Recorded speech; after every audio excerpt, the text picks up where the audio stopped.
Welcome back, ladies and gentlemen. In today's video, we are going to be covering the second episode here of Season 2 of Stranger Things.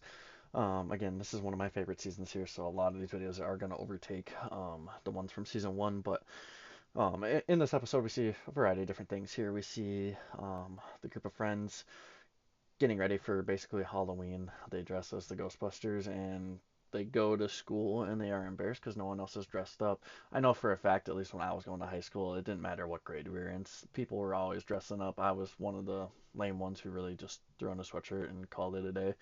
But I know for a fact, like throughout all of high school, people were dressing up. So to see it like the way it was in the show doesn't really seem to be too accurate, but I could totally see something like that.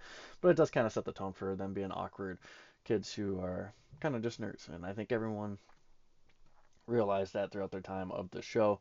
Aside from that, we see 11 more in this episode as she's kind of wandering around in the woods before her time meeting up with Hopper, just making sure she escapes from the big bads here of the series. And I don't mind that because it kind of backtracks a little bit, which that part I don't really like, but it also kind of just shows what happened after the whole Demogorgon battle that Eleven had there in the season finale.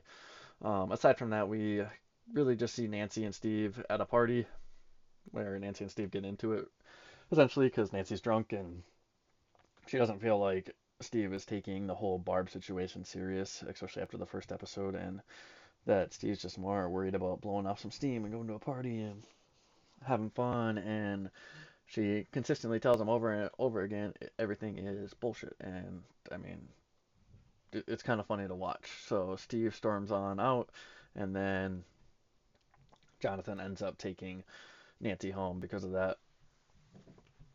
Um, After that, we see the whole night of Halloween where Mad Max joins them in a Michael Myers mask, and then they kind of just go out and about trick or treating. Mike's super upset, but I think a lot of that stems from the fact that Eleven is no longer there, so he's just kind of a vibe kill the entire time. Will has a vision where he's basically spying on the Upside Down there. Mike's there to comfort him and then ends up bringing him home. So um, Mike's jealousy is kind of overtaken him here in this season so far, and it's interesting to watch to say the least. But that's all I got for you guys here today. Appreciate you guys for stopping on by as always, and we'll see you guys in the next one.